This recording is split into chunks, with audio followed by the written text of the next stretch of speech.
So this hinge, we can go ahead and start that anytime. Looks like you probably already have. So the hinge slides together. Make sure when you slide this together that you slide it all the way. Don't let it just come in part way. It has a little, it kind of clicks in once it's all the way seated. And then these end pieces, you can see, kind of come up closer here. They slide in and click in like that. And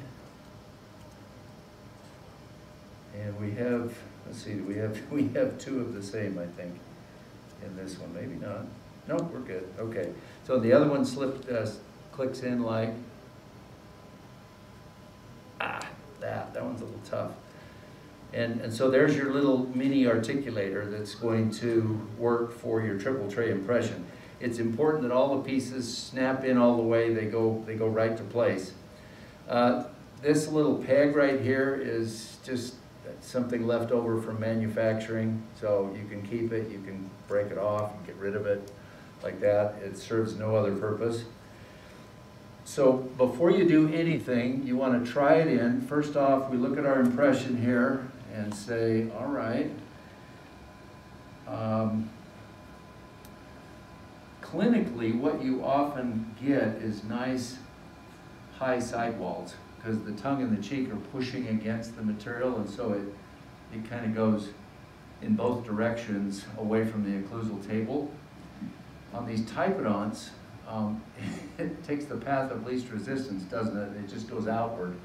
So it's hard sometimes to get enough vertical on these, but this is enough. But you wouldn't want much less than that because then it gives you a really short die when you're all done. So we're going to set this in place. Our die is going to be on the lower left. So we want to set this up ahead of time and just see where does it fit. You don't want it too far forward. You don't want it too far back, and you definitely don't want to fill this in with stone if you can help it. That little hole right there. Now, is it the end of the world? No. But it will tend to lock your stone into the index. This is the index part. So if you keep your stone outside of that, it will release better. The side that you pour up first is the die side. So that's going to be, you're going to do a little try-in ahead of time. It's always, and that one sits very nicely in place. I'll kind of put that like that. Sometimes it's helpful to take your Sharpie if it doesn't line up well and just kind of put a line like that.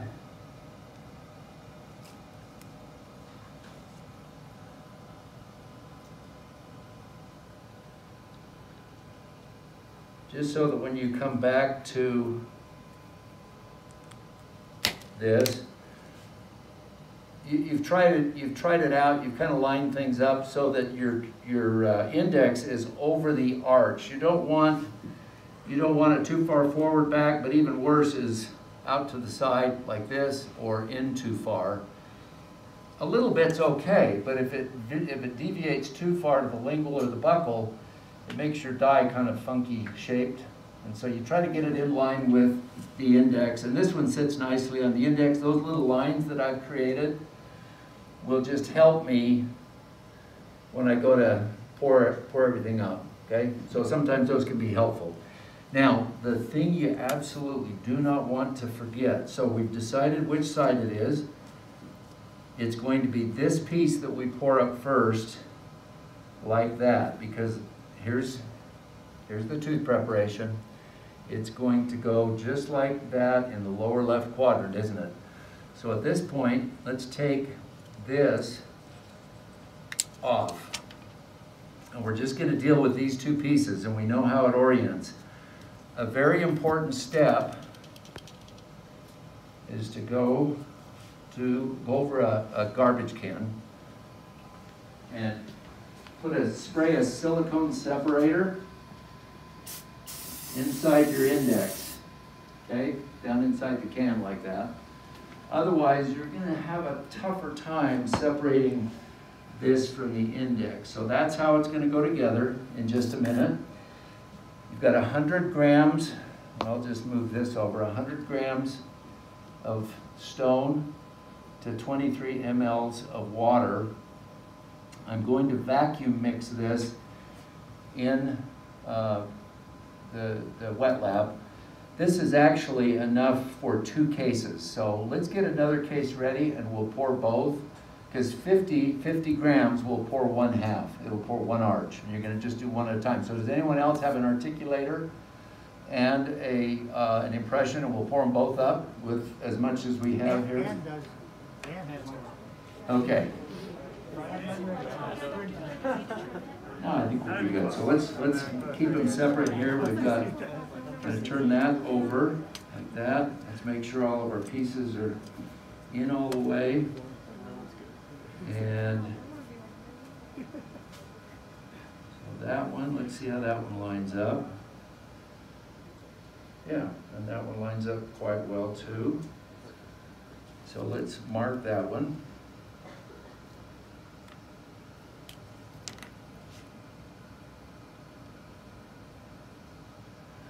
If you have a real irregular edge, and it looks like you've trimmed this, and that's good. If some of the material is either really low or high, well, if it's high, if it's in the way, trim it off flat, like Ann's done, right? Kind of trim that, and so that helps. And then we'll kind of mark this other side like this, and like that. So we'll try to line it up that same way when we pour this one up also. So I'm going to set this one aside and let you silicone spray that. We'll set these 2 aside so we don't get them mixed up. So there's that. And we're going to go in and mix the stone. Okay, and I need to take that and a spatula. Vacuum mixing is a good, clean vacuum mixer. That's good. So get all the excess water. If there's been a little water, and we do leave these with water in them. If you don't, when you go to mix, you'll get a little water absorption into the plastic bowl and you'll lose some of your volume. So that's why we leave them moist like this. And this has got a little debris there. You don't want any loose debris. And we've got a good vacuum mixer here. Let's test the suction on it. That looks good. And so we'll pour our water into the mixing bowl, and we'll then go ahead and incorporate the powder.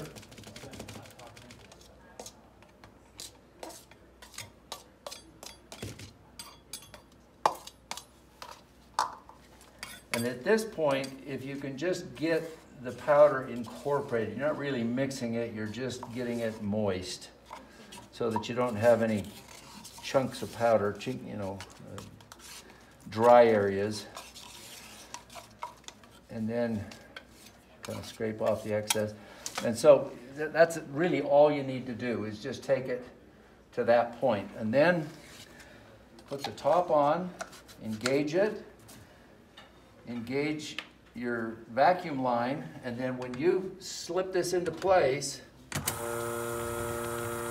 seconds of mixing.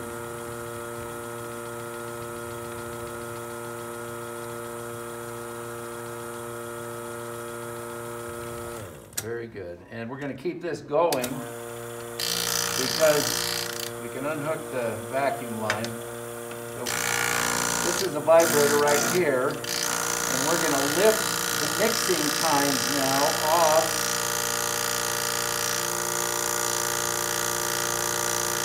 Slowly, and let it kind of vibrate off the time so you don't lose a lot of material. Then if you take this and just get a trickle of water going,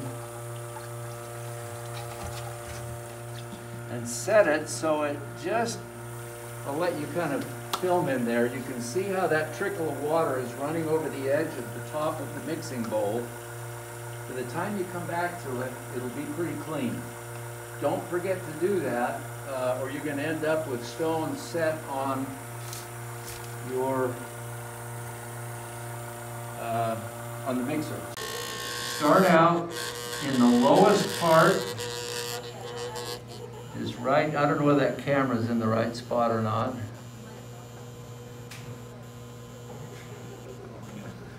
That is a dry mix. A really dry mix. So see how I'm just letting the vibrator do the work? I'm trying to. There we go. Boy, that is a wimpy vibrator. Oh, goodness sake. So I'm watching. I'm not. If you put it on in big clumps, you're gonna get a bubble. So I'm letting that vibrator kind of pull it down into the preparation. And then once it gets up by the margins, you want to use the brush.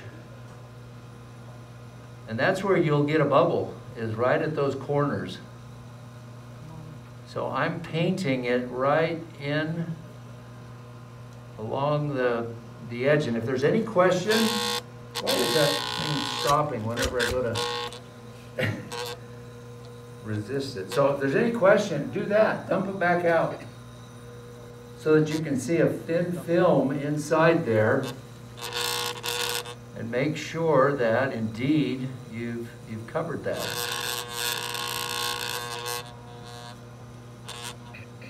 And now that you've got the preparation filled, you can go a little faster. And this vibrator is really, we got to get a better vibrator. Hopefully there's a better one in the wet lab. This thing's doing nothing.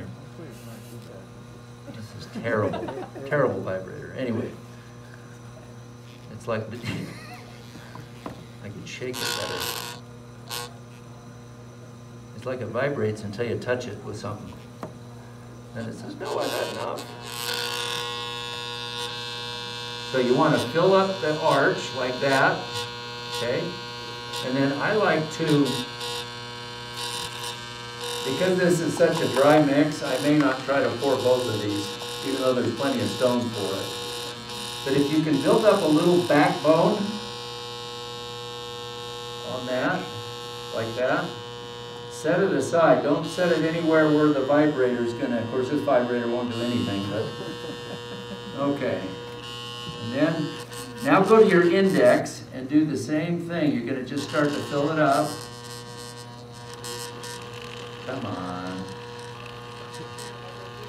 Vibrator, I won't push you too hard. I'm ready to go in the other room and get a different vibrator. That's terrible. Where are they? They're just on the... They're on the bench. Let's get a different one. This thing is, we're going to just junk this one. This is terrible. So you really want to vibrate it in. Otherwise, you're going to trap bubbles down there.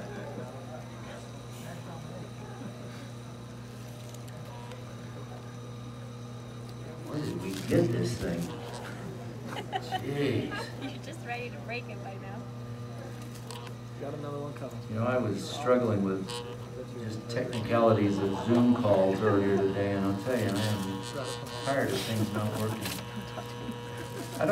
That's the same kind. We may need to get one of those big ones. I used one of these the other day and it worked pretty well. Did it? I tried to get it Okay. from the same area. All right, let's see what you got. Hey, go. look at that. We got a vibrator here. See that? See the difference? My goodness sakes.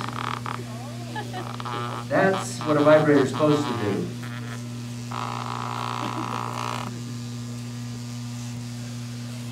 So I wouldn't overfill this. You just want to go to the top like that, just to the top. And then you built your little backbone like that. You might even want to do this if it's spreading out on you too much. because they do tend to turn into little cow pies. We're going to just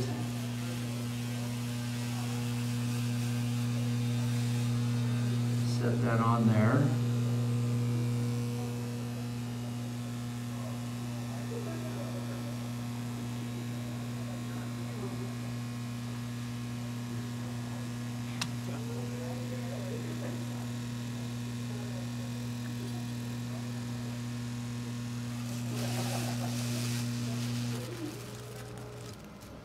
And then just make sure it's straight. It started to slump there a little bit. There's a little extra stone here. It's not down in the teeth, so I'm not going to worry about it too much. But then you just want to set that aside, okay? That one's done. The stone is setting too much. I'm not going to risk pouring this other one up. So we'll waste a little bit of stone. But that is basically how you pour the first side. Wait till it's set at least 45 minutes. Don't separate it. You separate both sides at the same time. So don't separate, your impression. You're going to pour the other half with the articulator assembled, and we can do that in about 40 minutes, 40, 50 minutes, something like that. So are there any questions on mixing the stone, measuring the stone, pouring it up? Again, I like to use a little brush. And if we simply go, we don't want to let this stuff set up here, but if we simply go and rinse these off now, this brush can be used hundreds of times, and they're real handy for just the delicate areas. Sometimes even an explorer to get your first little bits of stone in is helpful. The key is that you start at the very occlusal aspect of your prepared tooth and just slowly let it fill up to the margins. And make sure that it doesn't trap a bubble at the margin, because that's where you're going to get a bubble, is at the margin. So going around it, maybe vibrating it, tipping it back out, let it run out so that you visually inspect the die area, sometimes just as an extra safety check, okay? Any questions? Excellent, thank you. So I'm going, but there are ways you can mess it up, so it might be helpful if you're at all interested. You got a little, like we had some excess stone. I'm just going to get rid of that. So, okay, we're all set. Let's go ahead and start then. So we're going to run in the other room and mix the stone, but we'll pour it up in here. So the first thing that I would do is assemble your articulator. So go ahead and snap all the pieces together. Try it in, make sure that it fits, and it lines up reasonably well. It's tipped slightly, but we're very close. It does not matter whether you're open a little. You're not going to be over closed usually. The upper and lower member may be parallel. That's okay, but they don't have to be. You could pour it like that if you wanted. You don't need to, but again, my point is, there's nothing magic about having the upper and lower member parallel, so we'll close that down just to the point where it touches. It is important that it is passive, however. Once you set it into place, you don't want it torqued or twisted or anything. You don't want it tucked down in where the impression is holding it to one side or the other. So when this is closed after we have stone in there, it's closed, stop, let it go. What about if it's not straight? Is that like all ski-wampus on, I don't know. Yeah, so what if it doesn't line up with the arch well? Right. Not a big deal. If it's way off, it can really look funky, but it will still work. it'll still work, yeah. It'll still work. It's easier to work with the more straight you can get it, if you get it lined up. So put everything together, and then before we mix the stone, we're just going to go and silicone separate our index so that oh, we don't need to on this side. I lied. Never mind. We don't need silicone because we're not separating this side. We're only separating the die side. Everybody got that? So no need to put silicone on this side at all. Okay, so let's set this here. We'll just kind of have it in place, and we'll go get our stone mixed. McKellen's ready for us. Okay, now this, what we don't want to do is over dry that out. So you don't want to dry it out with a towel. Just do that. so it's drip dry. Then we'll add our water, otherwise your mix might be just a little on the dry side. So we'll put that in there, and well, this is pretty much the same. So we'll incorporate, I should have you do this. We'll incorporate that powder. And you don't want to do too much mixing because you just introduce a lot of bubbles at this stage. You just get the powder incorporated and then let it go. We'll hook up our vacuum tube. And we'll go for 10 seconds. If you put too much stone in these, you'll get stone up into the vacuum tube and plug it.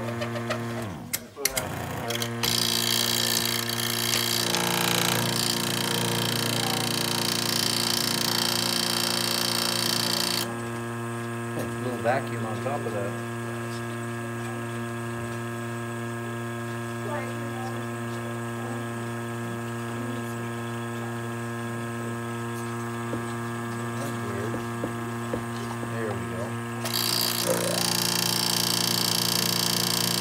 That was vacuum shut. It felt like it.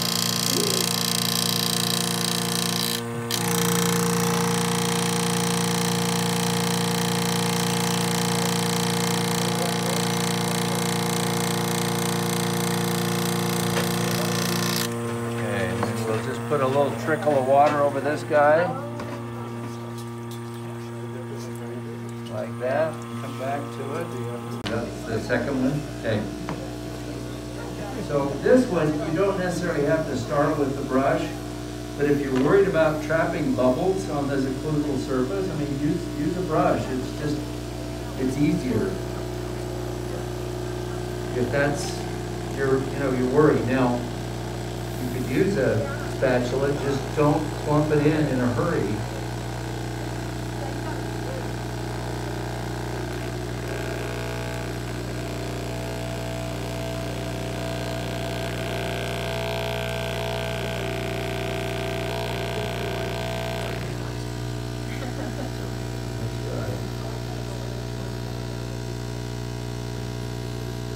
Stone always wants to go out, not up. Sometimes you have to unhook these. It kind of depends on how runny it is. Yeah, it's runny, so it's gonna move on us.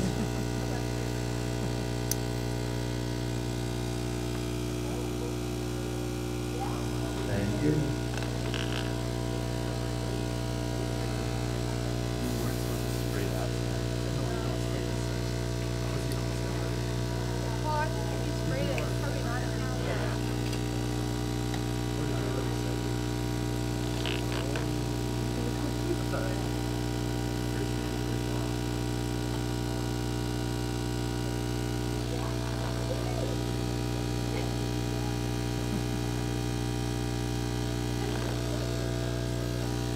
We'll just fill that up to the top like that.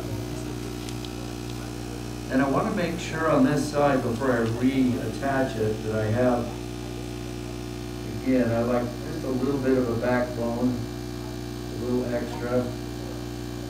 That vibration that I did slumped that more than I want. So I'll try to build it up a little bit. And turn that off. Then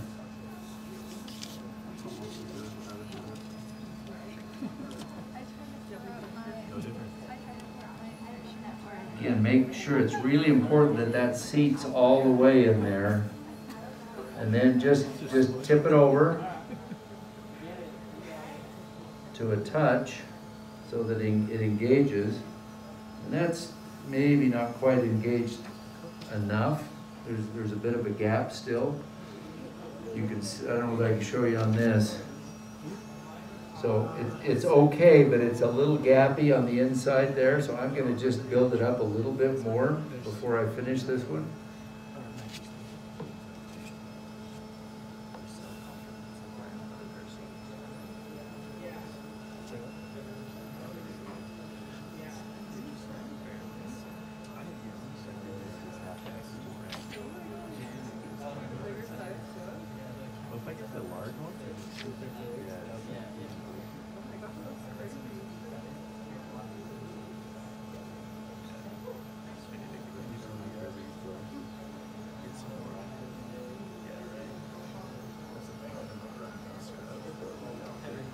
our aim is just slightly off on that top arch, like we were talking about before, but not enough that it's an issue.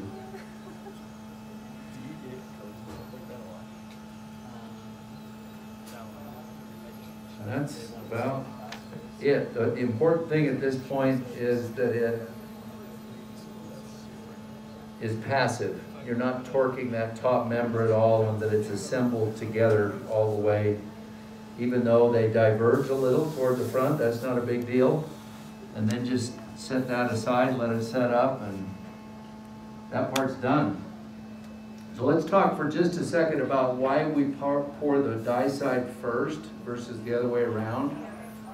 You could, but remember, what does stone do when it sets? It expands a little bit. And so if you poured the opposing side first and it expanded slightly, what could it possibly do to the dye side?